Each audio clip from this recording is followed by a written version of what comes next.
And now, the Sunday League Pundits, presented by Uber One.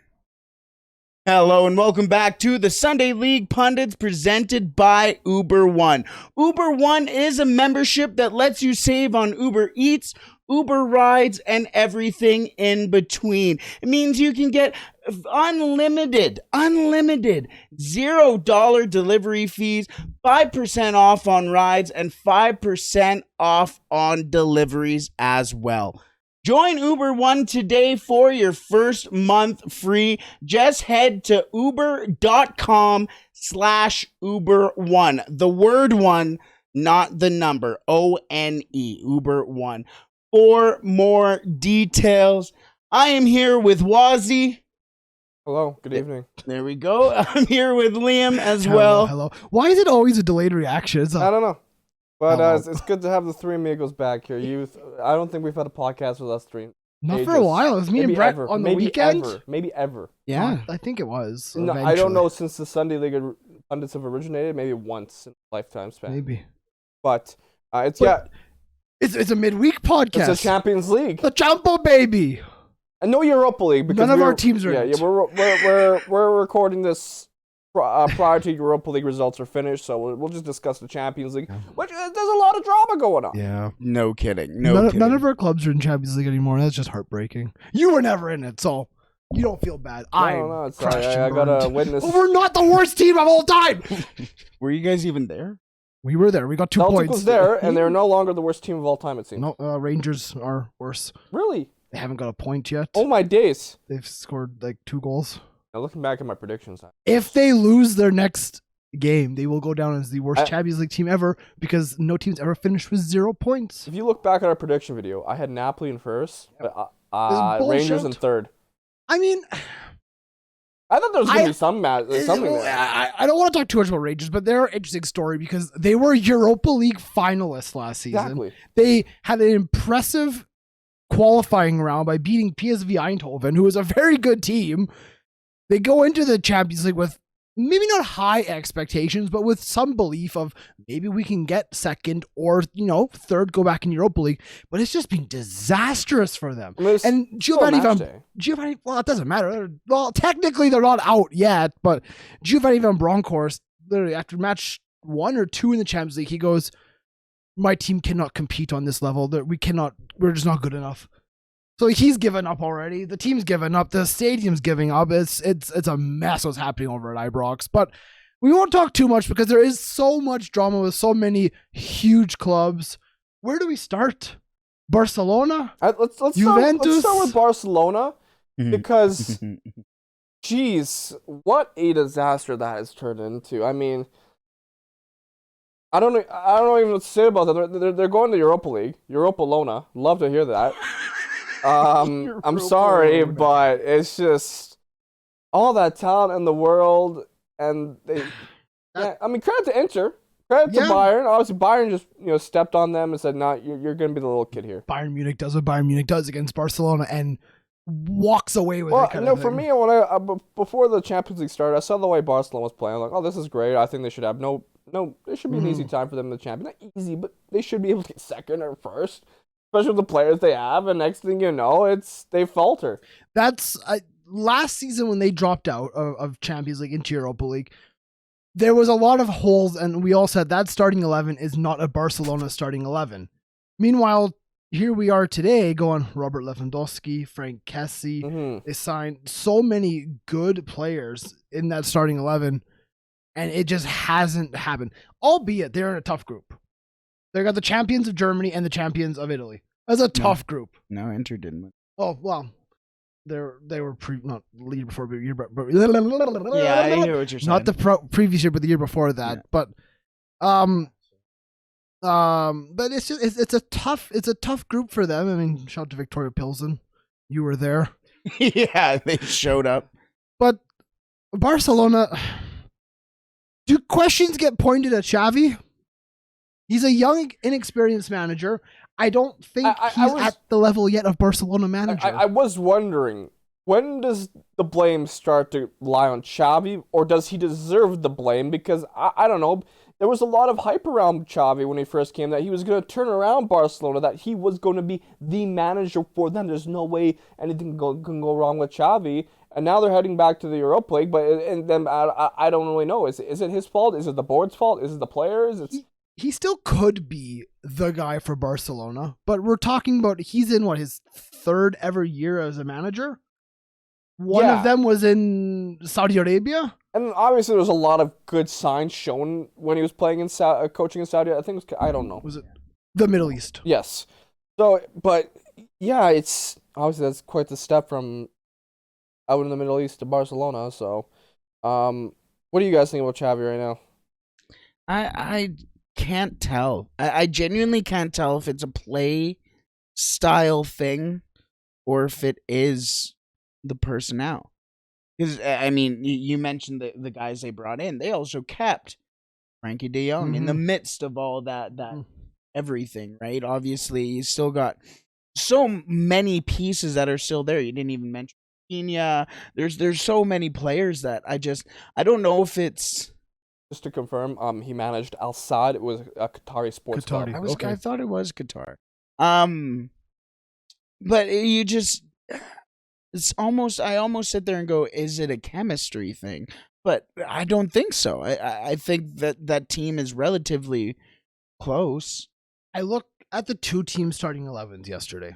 The Barcelona in goal, Ter Stegen. Backline was Hector Bellerin, Jules Koundé, Marcos Alonso, and 19-year-old Alejandro Balde. Okay, midfield is De Jong, Busquets, Kessie, and front three is Pedri, Lewandowski, Ousmane Dembele. That's a great starting 11. Bayern Munich, on the other hand, had Ulreich in goals, Davies, De Ligt, Upamecano, and Masraoui as their backline. It's a good backline. Yeah. And you have Goretzka and Kimmich, who could be the two best midfielders. Partnership kind of duo going on, because that is just balanced. Then you have Sadio Mane, Musiala, Gnabry, and Eric Choupo-Moting up top. And Eric Choupo-Moting was looking like Robert Lewandowski at Bayern. He looks very good. That's the thing. Bayern can just make things work. They can have Choupo-Moting out there. You know what? He could score a goal. You know, they can bring players in, and it just seems to work for them. This is what Bayern Munich does. They bring in a player. They say, "You're good now. We're gonna turn you into a monster. Hit the gym, get swole, and then we'll win a Bundesliga title." Go into Bayern gym. What happens in there? Don't need to know. Yeah. You just have to go in. We're not allowed to say. Yeah, no, and they were... Bayern didn't even have to come out with that lineup. No. They knew... before the match even started, Barcelona was eliminated. So... I don't know. Yeah, I love how Bayern's bench is Sabitzer, Muller, Pavard, Gravenberch. You've got Coman, you got Till. And then obviously Barca's bench not too bad. I mean, Rafinha, Rafa Torres, Fati. So I don't know. It's weird. It's weird. You expect Barcelona to have a bit more packed to their punch, as they say, right? Yeah. Like I don't know. It's and especially just to get third in the group. I mean, you get one win it's just. I thought they would do better against Inter, and it's just 10 goals conceded in their group. You won't advance the Champions League group. It's weird. Conceding 10 goals. I understand there's a difference in quality, but like the Barca side you see in La Liga, it feels completely different than the one you see in Champions League. Is that speak volumes of potentially the quality of La Liga? No, I don't think so. Has dropped the last few years? No, I don't believe so. Really? Because of all the La Liga teams, only one has advanced. No, let's not go there. Why? Atletico Madrid were finalists how many years in a row? Maybe you have a point. Failed. Because Barcelona failed. Barcelona on Sevilla. Last Sunday, they defeated Athletic Club 4-0. Before that, they defeated Villarreal 3-0. That's within the same league. That's what we're saying. So they're beating those teams, and they come to play international competition, and they're getting clapped. The quality of La Liga has dropped since the Messi and Ronaldo era has fallen. You may have a slight point, honestly. Of course I do. Because if you look at the results, a lot of the wins they're getting in La Liga are by 1 goal, or they're clean sheets by 3 or more goals, unless it's Real Madrid. Real Madrid are different gravy. But they also lost 3-2 to Leipzig. Barcelona, you had one job. Barcelona in La Liga right now, 9 wins, 1 draw, 1 loss, 28 goals for, 4 against. You look in the Europa League, Real Betis are top of their group with Ludogorets, Roma, and HJK in it. And they're 20th in La Liga. You have Sociedad top of their group with United, Sheriff, and Omnia. What else is it? Pneumonia. Okay, so when we talk about Farmers League, it looks like La Liga is shifting into that. I don't like this Farmers League bullshit because they're professional football. Exactly. All I'm saying is when leagues such as the Premier League, the Bundesliga, can come out and just buy whoever they want, the quality is going to go there. You just say you don't care or don't like this Farmers League stuff? The narrative that professional top 5 leagues are a Farmers League? I think we can very easily. Yes, that's what I'm. Why do you feel that's because I think we can very easily go back and not even that far in the episode and have you just absolutely decimate League on even the Premier League and start calling them farmers. Okay, to be fair, League on. Well, because the definition to me of a Farmers League is when the players are almost like not semi-professional, but not top caliber. So then is League on a farmer? League on is dominated by 3 or 4 clubs, but if you go down to the bottom of the table, no, they're not semi-professional footballers. They're just not as good on paper as Premier League, Bundesliga. My question. Serie A. That's not my question though. My question is it Farmers League? By definition of me or the internet? What do you think? Because the Farmers League? internet says I'm not asking about the internet. I'm just trying to get a simple answer so we can move on here. Well, no, because is it a Farmers League? No, because no. So because they haven't won the title every single season. So all the times that you went back and said League One's a Farmers League. I don't think I've ever called it a Farmers League. Probably have. Everyone has. I've said that it's dominated financially. We move. I know 100% that it is you have. possible. I know 100%. Everybody listening to this podcast knows that you He have. calls it Farmers League more than anyone. Okay. Deflect blame. I've defended League on as one. You actually have. I used to call it a Tim Pot financially is a Tim Pot League. Fair enough. Yes, let's. I don't know. There's a lot to figure out with the Barca, and they will be going down to the Europa League as I predicted. I got that group 100% right, but we moved. Don't worry about me. Let's move on to their also La Liga as well. Just quickly, let's talk about Real Madrid and your group. Yeah. That didn't go the way you thought it would, did it? I mean, no. I thought we could have got third, and really, I still think we should have gotten third in that group.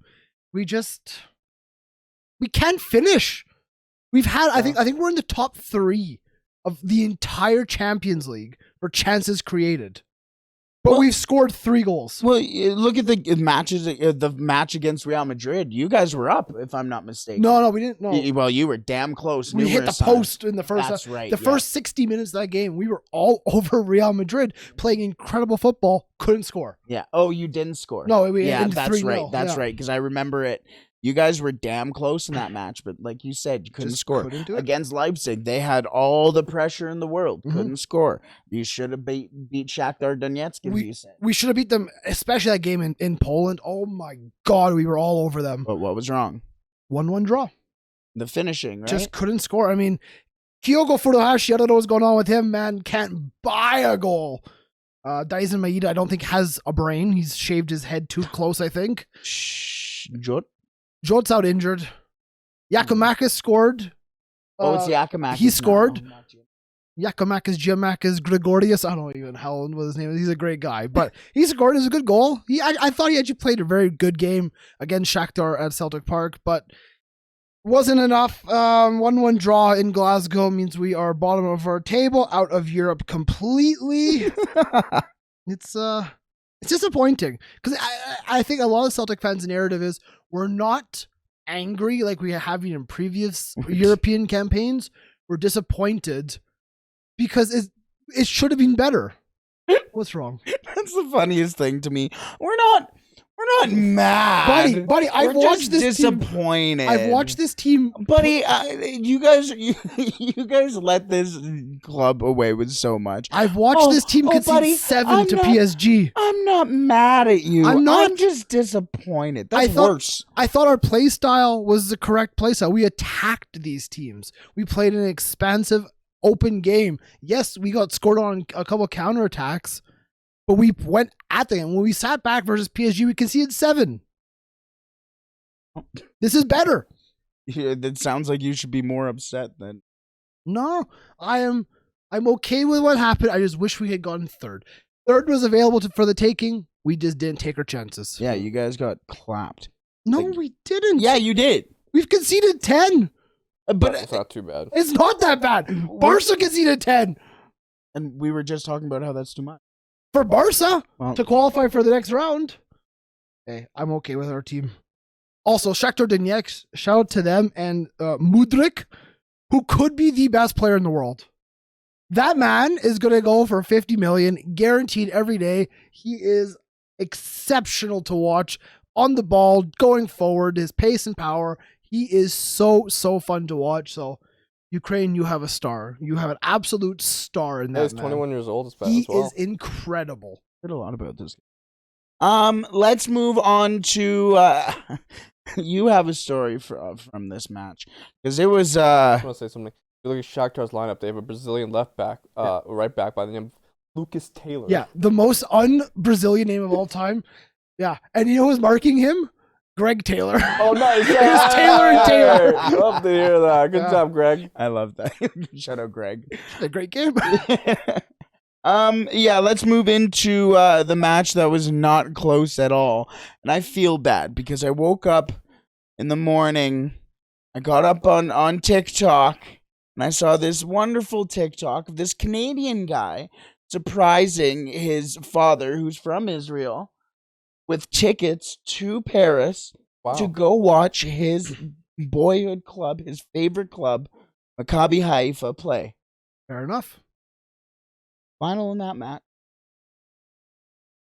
was 7-2. Yep.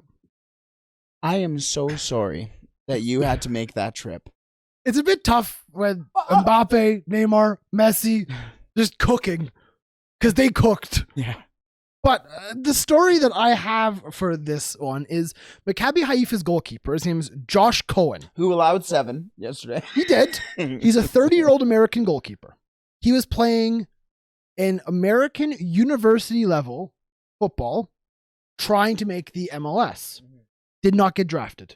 No MLS club wanted to touch him when he was like in his 20s. He then makes his bold move and just flies to Israel and gets a contract with Maccabi Haifa. He's now been there for, I think, about 5 years, I want to say.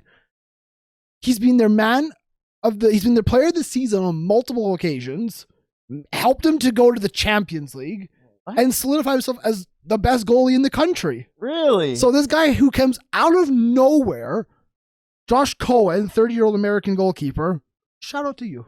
Yeah. Yeah. That's pretty cool. It is pretty cool. It actually is cool. That's what football's about. It is. I think those little... Does it say where he went to university? Let me give you I'll do a Google search here. See if we can find anything on Josh Cohen. Because university hockey or university hockey... university soccer is pretty big down in the States. I don't think people really... That's true, actually. Yeah. I mean, that's also in the States. They love supporting their college teams, regardless. Yeah. Hockey, soccer, basketball, American football. It's massive. He was UC San Diego Tritons. Wow. It's a different culture. College sports. He went around the U.S. playing for Orange County Blues, Phoenix Rising, Sacramento Republic. I've heard of Phoenix Rising. And then he just goes to Maccabi Haifa in 2019. Just gone. See ya. Oh, he's in the Champions. Yeah. Like he tried to make the MLS multiple times. Never got picked, never got drafted, never got a call.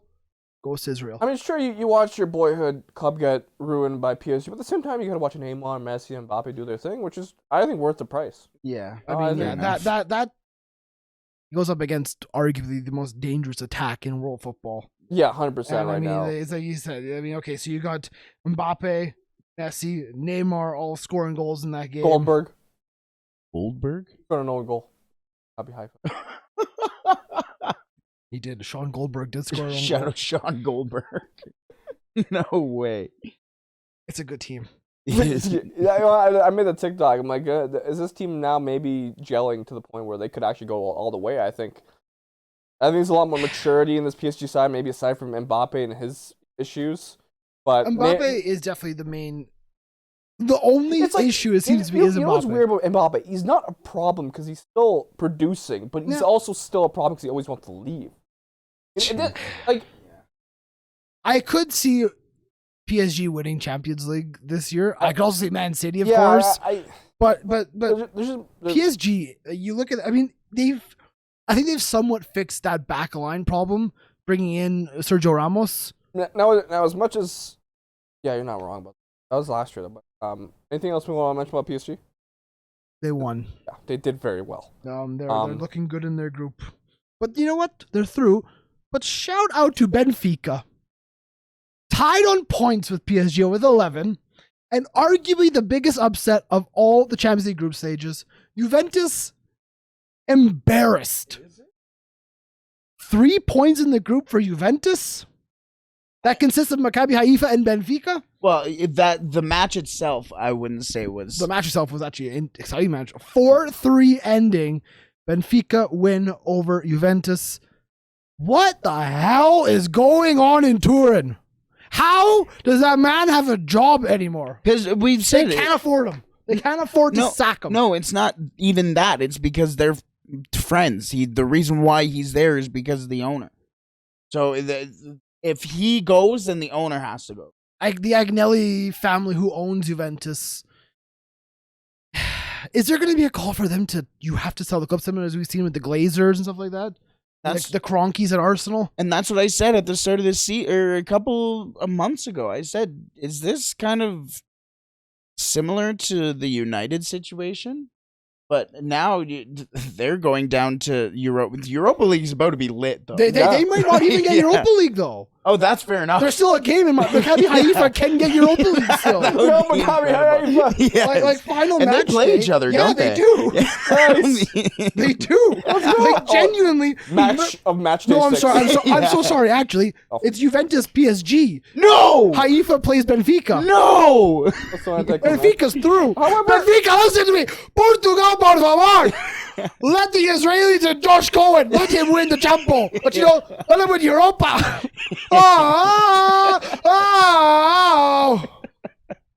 Yes. I love the Europa League anthem. It's so good. Is it better than I don't know. Champions League anthem is great because it's that like just the crescendo of noise, especially at Celtic Park. You know the roar that happens with it. But that Europa League's got a little. Yeah, I could have. Every time I hear it, I just think of you. Every time I hear it, just because I'm a United supporter. The career mode. No, the career mode was give me the Europa League.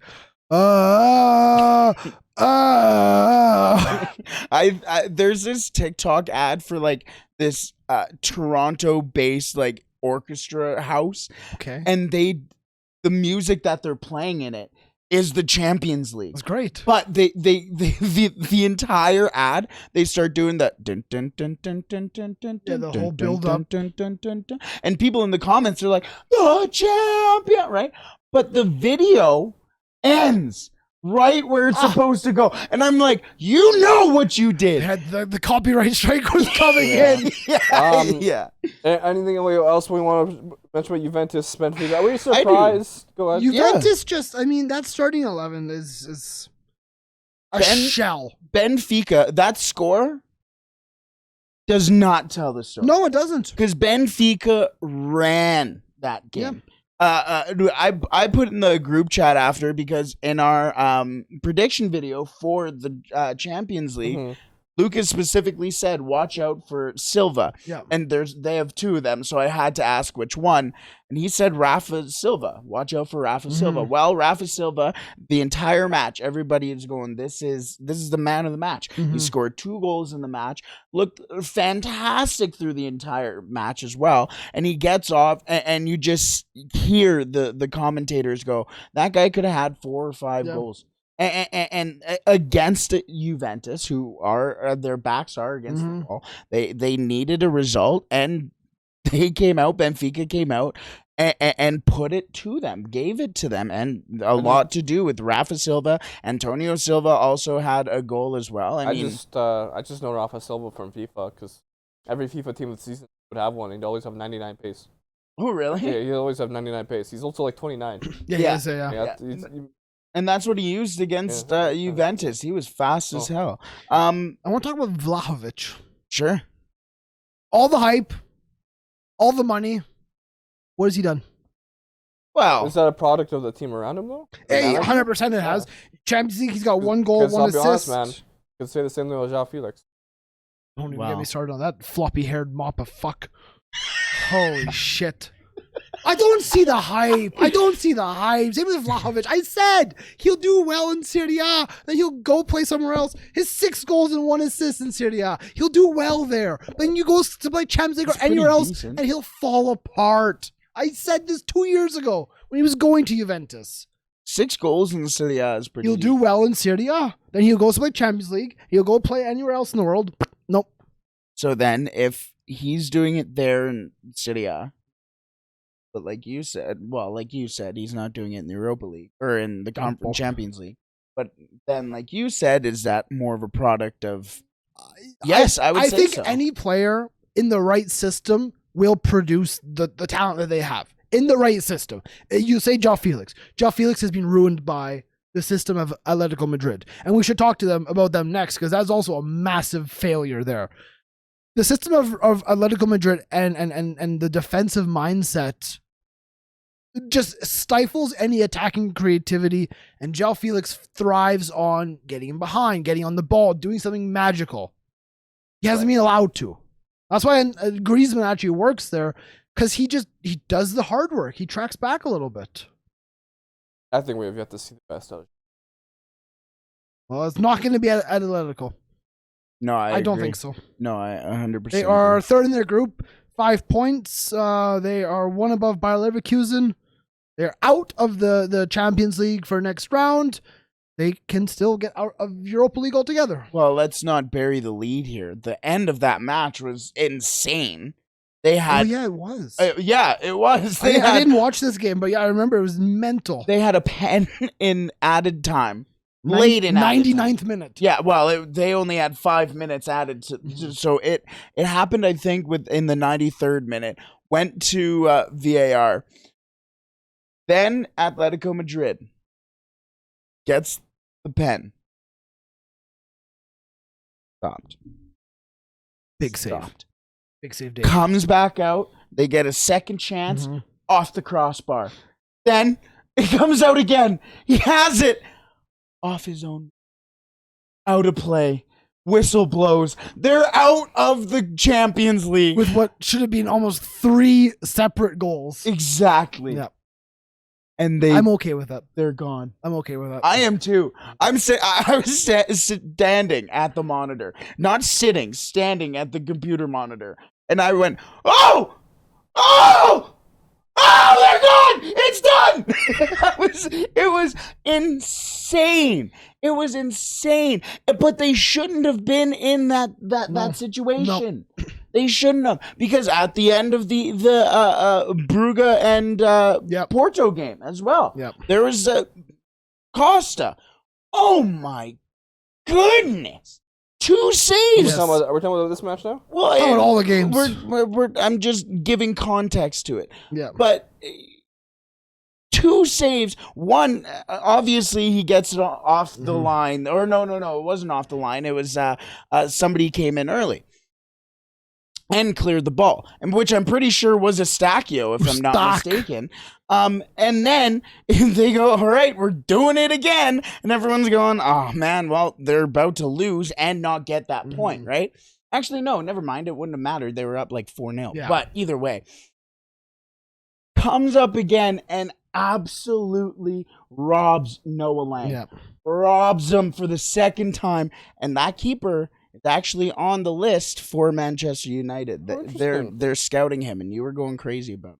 But yeah, I mean, Atletico Madrid. We'll come back to the Porto Bruges game because we are kind of bearing the lead in it as well. 3 Canadians from that group alone is moving on to this round of 16. And before we get into that, years in advertising. You were talking about Atletico? We move on. Okay, let's talk. Okay, we'll talk about Atletico Madrid. I mean, goal scorer for Bayer Leverkusen, forgotten man of the Premier League, Callum Hudson-Odoi.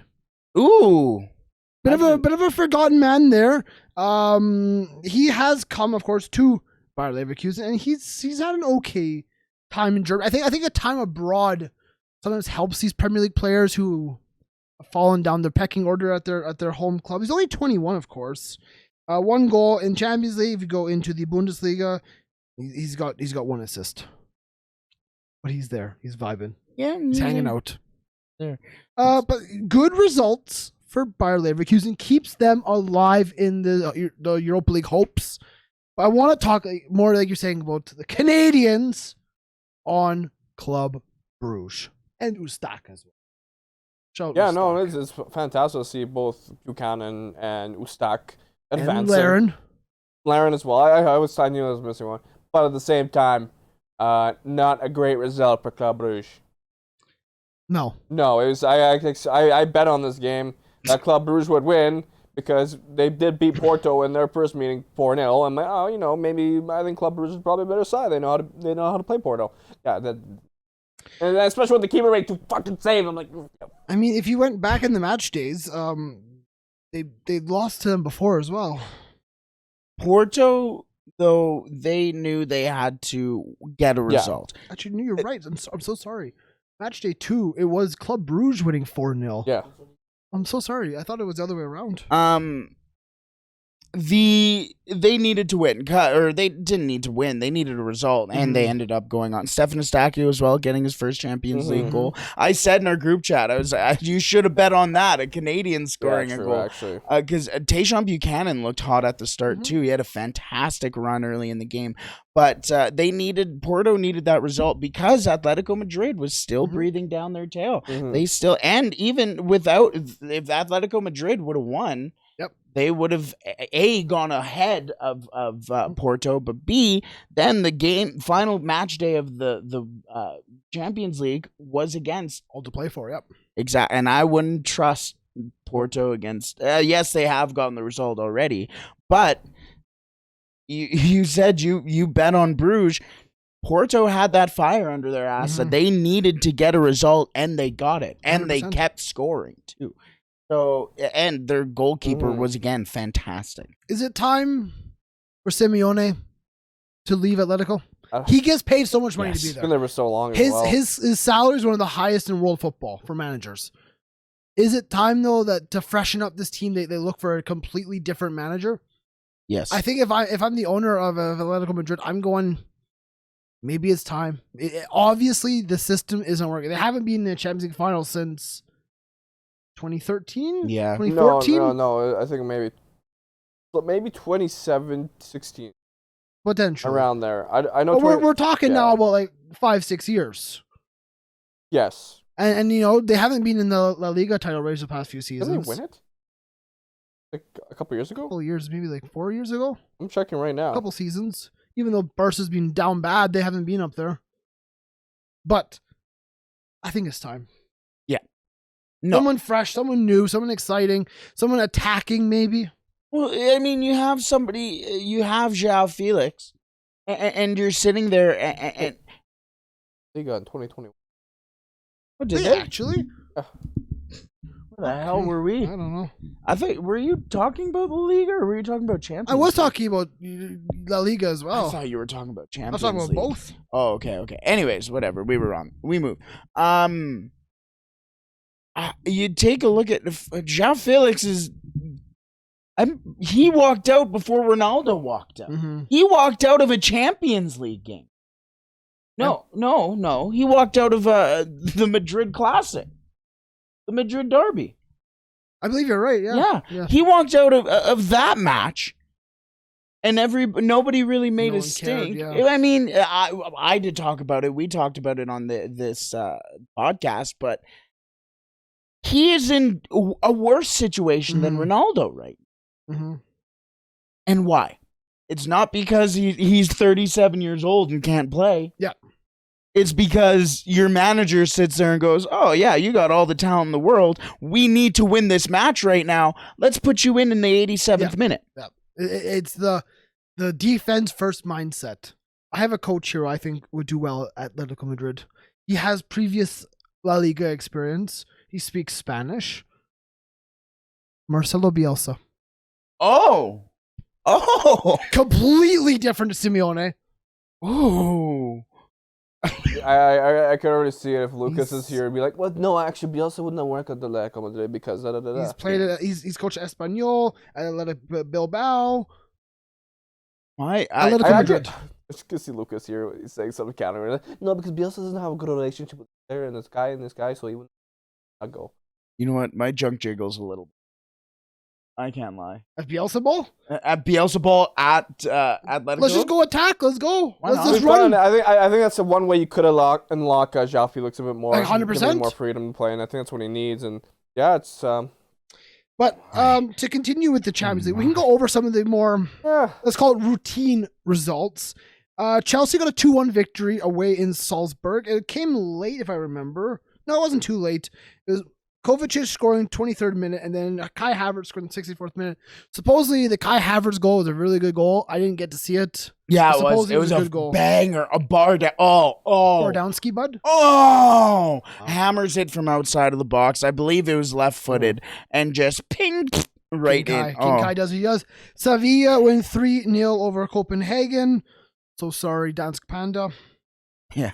AC Milan 4-0 over Dinamo Zagreb. In Zagreb, I thought that'd be a tough match to go to, but good result for Every Milan. Slavic country. It really is, honestly. Rafael Leao and Olivier Giroud both getting goals in that game. This guy's like, oh, they're going to Poland. It's tough. It is tough, man. we're kind of our clubs are pretty shit. We did talk quickly about Real Madrid losing their first loss of the season. Yeah, I feel like that was 3-2 versus RB Leipzig. I felt like that was a result not many people talked about. No. Madrid, it was just kind of like, because of all the other shit shows going on. Yeah. It was like, you know what? Gvardiol and Nkunku scored in the first half. Gvardiol? Gvardiol, yeah. Give him 100 mil. He's worth 100 mil, Liverpool. Same with Timo Werner is picking up the goal. Rodrigo did score a penalty in the 94th minute to make it 3-2 and interesting, but it was literally the last kick of the game. Yeah. Scores, goes, ref goes, okay, full time. It's like, sir, play on. Give me a minute of excitement here. But that moves. A snooze fest. Yeah. Dortmund, Man City 0-0. Yeah, I was surprised. But interesting thing happened at halftime. Erling Haaland gets subbed off, and there's TikTok footage of him limping away in the Etihad. Could there be an injury we don't know about? Hasn't been talked about yet. Maybe, but I think it's okay. We have spoken about Dortmund. Haaland. Haaland does Dortmund, have injury problems that have, shown up in the past. And maybe it's, maybe this World Cup break will be really good for Haaland, right? I'm sure it will be. But, interesting there. I mean, I think Messi will be fine even without him. Yeah, 100%. 100%.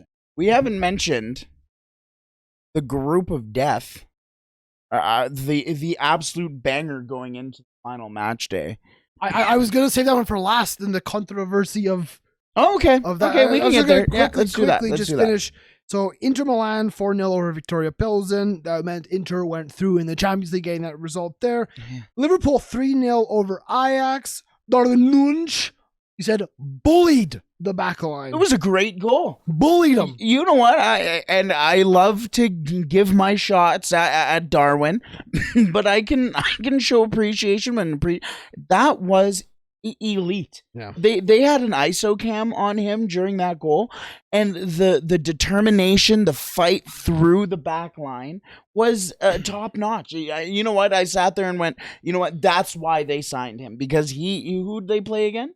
Ajax, and he made them look like a Dutch side. Yeah, he really looked like a step above. I think that's one of his biggest attributes is his work rate, his pace, his power kind of thing. He has a big body going forward, so he has something to him. He is obviously a good talent. I mean, 100 million is a lot of money to spend, but he's somewhat showing that he may be up to it potentially. We'll see how it goes.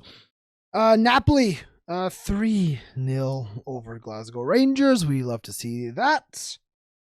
Did he score? No, he didn't score. Kvaratskhelia. My Wi-Fi password. He didn't play. But Giovanni Simeone did score 2 goals. Did he get subbed on? Kvaratskhelia? I can say his name now. No. I can't say They did not need him. Kind of funny. It's like if you're Georgian, Albanian, or Kosovan, it's like your last name is already referred to as a Wi-Fi password. There's a guy in the NHL, Arbor Xhekaj, and he's, I think, part of Albanian, and people are calling him Wi-Fi password. Try and spell Arbor Xhekaj. Xhekaj? Or with a Z? Just try and Arbor Xhekaj. Well, Arbor, I'd say Arbour. Xhekaj. Xhekaj. ZYA. No. I don't know. Yeah. ARBER. I was close. Arbor, almost. Xhekaj. XH. Okay. KAJ. Okay. Yeah. That, and yes, 100%. Like Xhaka almost. Yeah. Okay. Yeah, it's Albanian. Okay, fair enough. Xhaka. Also, we are watching the Arsenal PSV game. I'll put $100 on the table right now. The Grand Xhaka gets a yellow card in this game because he's 1 yellow card away from suspension. He'll get it this game, miss the last group stage game. That way he's clear for the knockout round. Guaranteed 4D chess playing here. Okay. But we continue. I'll bet. Eintracht Frankfurt got a 2-1 victory over Marseille, which is a good result for them because Marseille is not a bad team. I watched them a couple weeks back versus PSG. I thought they were actually okay. Your favorite man, Daichi Kamada, scored a goal. That's my boy. It does mean that a group of death is still there because Frankfurt are on 7 points now. Marseille's on 6 points. So they're still in the run because Sporting's on 7 and Tottenham on 8 because I don't know. Eric Dyer doesn't know the rules. I don't know the rules. The commentators did not know the rules. Hey, they don't ask how. They ask how many. It was the most Spurs thing I've ever seen. To score a 98th minute winner in the Champions League is a classic Spurs thing all by itself. But then for it to be taken away from you under those bullshit circumstances, you go, yeah, that's how it feels to be Tottenham. Yeah. This is how it feels to be shit. I don't know. Do you think it was handball? That's not what they were called for, though. Yeah, it was. Was it on an offside? Because they drew the lines. Oh, yes, you're right. Yes, you're right. It was Yes, you're right. But it did go off. No, maybe I'm thinking of a different game. It goes to the back post. Yes. Header back across. Right. Hits the defender of Sporting. Then goes to Harry Kane. And somehow Harry Kane's offside. Yes. I'm sorry. The header goes backwards. Hits the defenders, which then goes forwards. I don't know how Eric Dyer goes, well, when it hits a defender, it's a new phase of play. I agree. Yeah. I agree. Yeah. The commentator goes, well, this is a goal. This is a clear goal. It goes backwards, hits the defender, Harry Kane's onside goal. The only person in the entire stadium thought it was not a goal was a VAR man. And somehow he was correct. How, though? How is he correct? Who's saying he's correct? VAR did. The goal did not stand. Well, yeah, but how many times do Chelsea fans want Anthony Taylor gone? Well, yeah. The controversy is what it is. Spurs didn't do enough in that 90 minutes to get the result. They should have just had a clean, simple win kind of thing, but Sporting are an okay team. I think that was a Benfica. But yes, no, 100%. I think they blew that. But why? How do you blow that? Because I do think initially, who was it that fed it into him? Wasn't it Ben Tecker? Sorry? Ben Tecker. I know. I'm sorry. Bentancur. Okay. I don't know why I said Ben Tecker. I was thinking Ben Davies. I was like, I'm sorry? Yes, that's what I mean. Oh, Gakpo's in. Gakpo! Another goal contribution for Gakpo. That's actually a very good goal.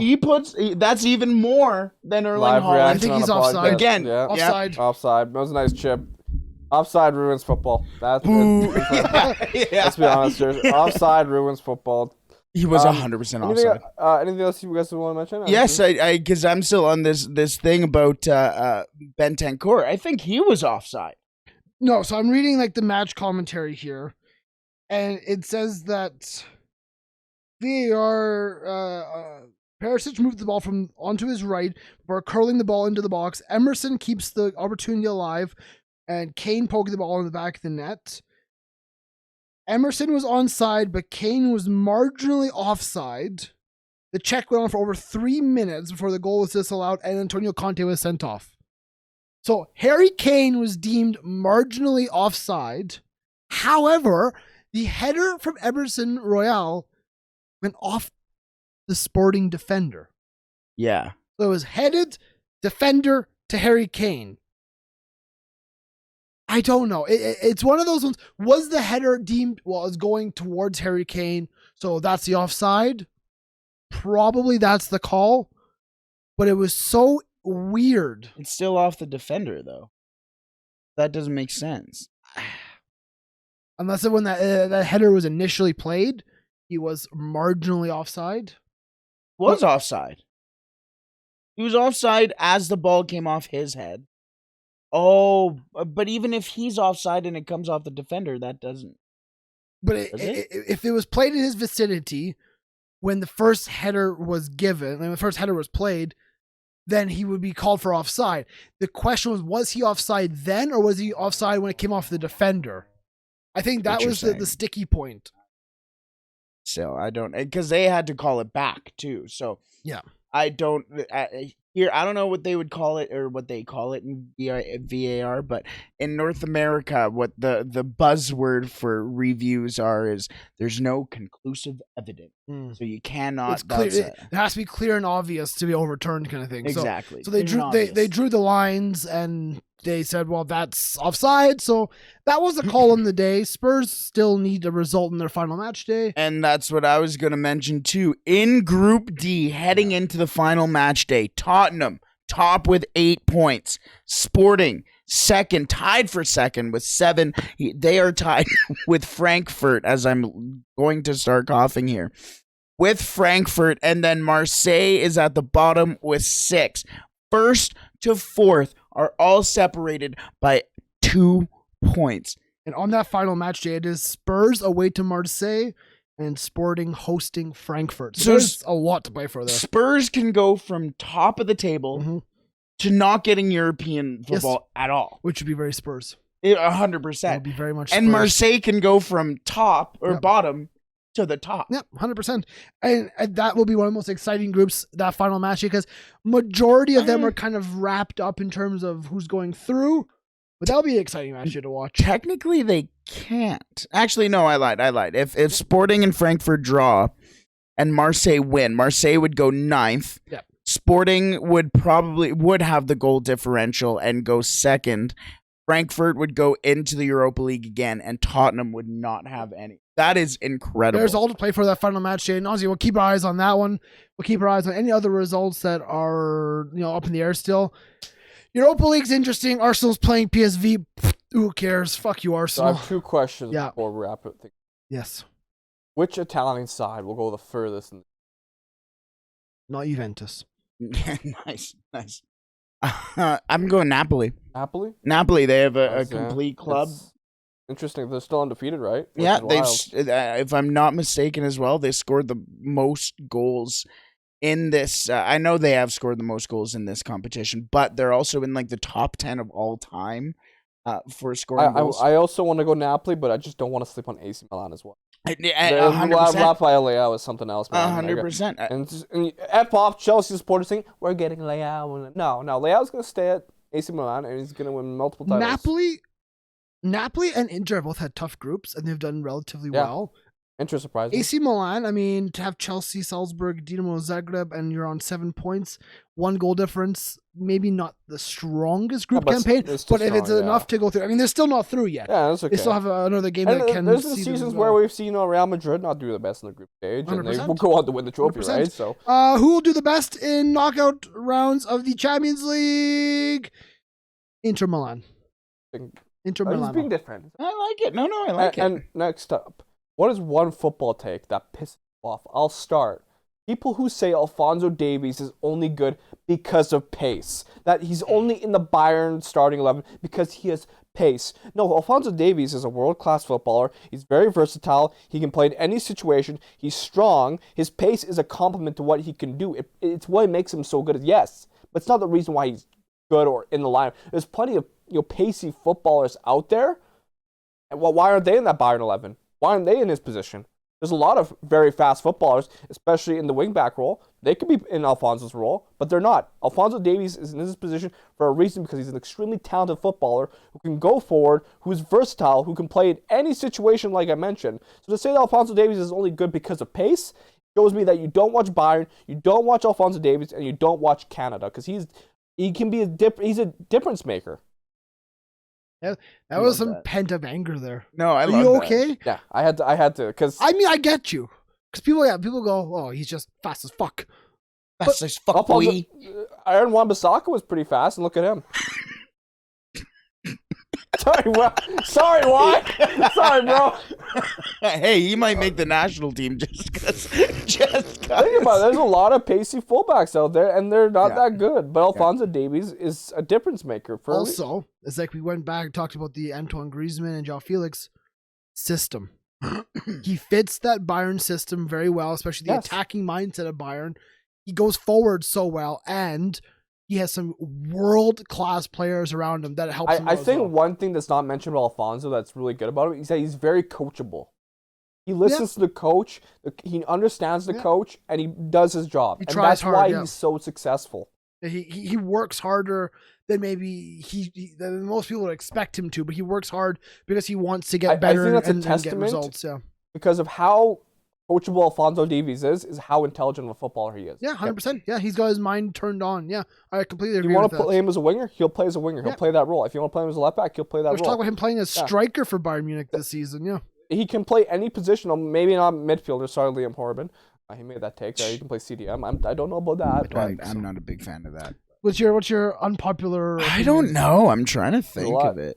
Because I do snap on a couple of dumb things every once in a while too. So I'm trying to channel one of those. I can go and say, I think the thing the take that pisses me off the most is that there are no quality footballers outside of Europe's top 5 leagues. Explain yourself. Outside the top 5 leagues, people say, oh, there's obviously not any good world-class players. Right. We've just seen the Champions League, Portugal showing up with some great talent. We've seen teams come from Belgium, from the Netherlands, Fucking hell, Jota is incredible. Jota is incredible. Don't even give me this shit that he's not. Yeah. He's incredible. And then you go to South America, then you go to even parts of Asia potentially we don't know about. Fucking Rio Hatate could be God himself. He showed up out of nowhere. The man's 5'3", wears a mouth guard, okay? He's having a great time. Okay. What do you got? No, I'm fair. You know what? I hate people go, oh, he's not talented because he plays in Belgium. He's not talented because he plays in, I don't know, the Turkish league. There's talent out there. Look, go do some scouting. I don't know if mine kind of fits what you guys are, but it kind of goes with what you're saying, but more on the people who talk about it side. So kind of us, not necessarily, but more just in general. I see it on social media so often.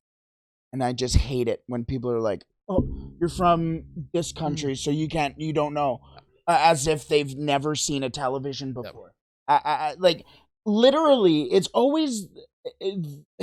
what I don't understand is it's quite often English people who come out there and go, you're from Canada! You don't know what it... When literally in England, they black out. Yes. All of the games. Yeah, you can't watch it on your just normal TV unless you pay hundreds and hundreds of pounds for packages. But guess what? My feet are up right now. Right now, I'm watching PSV versus Arsenal. Yeah.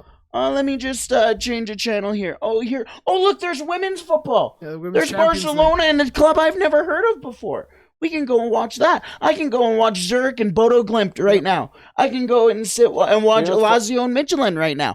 I can't stand it when people go, oh, you're not from a footballing strong country, so you can't know anything about the sport. You clearly have never seen the sport before. You just sit there and stare at your walls and just don't know anything. And to expand on that point, I'd say I've seen in the TikTok comment section quite often that not only are you from North America, so you obviously don't know football, but on Kicked Back. Yes. You're a woman. You can't know this sport. Yeah. I'm sorry. Does women's football not exist? Yeah. Caroline literally almost made the national team. But not even just her, but in general, like, yeah. I remember I was in Scotland when England's women's national team won the Euros there.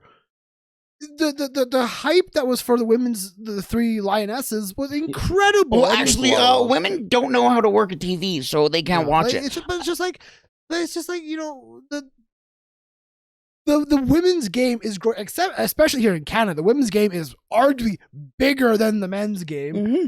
and the men's game is growing at an exceptional rate, especially the last year or two, because of the World Cup qualifying and Alphonso Davies and Jonathan David and all those people. But just it's the world's game for a reason. Are you part of the world? Exactly. Oh, there's a World Cup coming up? Oh, no, that means Americans don't know it. Just France. Yeah. yeah. Fucking sacre bleu, motherfuckers. I genuinely don't understand it. Yes, some of these nations, football is not their number one sport. Fair enough. But that doesn't mean it doesn't exist. Yeah. It doesn't exist. Your best player on some of your teams is from other countries. Crazy. Some of them are fucking Canadian. Crazy. Some of them are American. Some of them are from a country you've never even heard of. We're not talking about LeBron James of football. Sorry. I don't think any team in the world's best player is American. Pepe Reina exists. No, you're right. You're probably right. I'm trying to make a point here, okay? You're fucking ruining my point. But yeah, no, I can't stand it when people are just like, and yeah, I understand it may be like, oh, okay, I may be doing it because people do it to me, but you mentioned, it's not, I can take it. Because I realize that I'm not a fucking idiot. It's the again, those people who just say dumbass things that make absolutely no sense to everybody. I think you know when you see, I understand that there's plastic fans. And sorry, I support Barcelona because that's what I was almost told to do. Yeah. But the thing is, instead of being on the internet and going, oh, you're a plastic fan, you're stupid, you're just a Messi fanboy, how about you go like this? Let me educate you on my club. Let me show you the history of Barcelona, what it was in the 70s, the 50s, in the 1800s when we were formed. Let me show you what it is, the history, the songs that we sing, the culture that's behind it. That's what football is about for me. Mm-hmm. I don't watch... When we talk about Lucas will watch a game 2 or 3 times and watch individual player and how they perform on the pitch, the space they move, the passes. I don't do that. I have my volume cranked as loud as I can go because I want to hear the stadium. I want to feel the vibration through the TV screen. I'm watching Celtic versus Real Madrid. I'm pacing my basement because I'm kicking every ball that's there in a sense. That's what I feel out of a game. It's the emotion, the passion, the feeling, the sound, the sights. Not the technical, not the passing, not the statistics, but the feel. Yeah. So every fan's going to have a different thing that they watch or they feel that they enjoy about the game. Bring them in and grow your club, grow your fan base, grow a culture around the world. You know, what I find funny is when people say, "Oh, you're from Canada, you have no football knowledge." I mean, there's pundits in England who played the game in the Premier League, whose knowledge isn't the best, yet there are YouTubers out there from America who have 10 times the knowledge than a Roy Keane or a Gary Neville. No one remember Owen Hargreaves is Canadian? Yeah. There's a YouTuber by the name of Mackwell. Amazing football knowledge. 100% smarter than a Roy Keane, a Gary Neville, a Jamie Carragher, you know, so, but, you know, recently I've been watching a lot of sports, and hockey especially has been back on my job, and that's made me have to use my my Uber Eats pass. My Uber One membership. Yeah. So, you know, I can't really... I'm not good at cooking. Get some Uber... That discount. and really. I can teach you how to cook, and you can use Uber One to get food from the grocery store, save you some money. I'll teach you how to cook. Like that. Okay. Because remember, Uber's more than just delivery. It's groceries and rides and everything. I mean, like with that. your Uber One membership, you get zero delivery fee, unlimited zero delivery fee, 5% off eats, and 5% off rides. So it's giving yourself some money. If you join Uber One today, you can get your first month off free. Just head to uber.com/Uber1, the word one, O-N-E, not the number one. For more details, that was a heated ending. It ended very spicy. But from the three of us, from Waz, from Brett, and myself, Liam, we'll see you next week. Goodbye, everybody. Oh.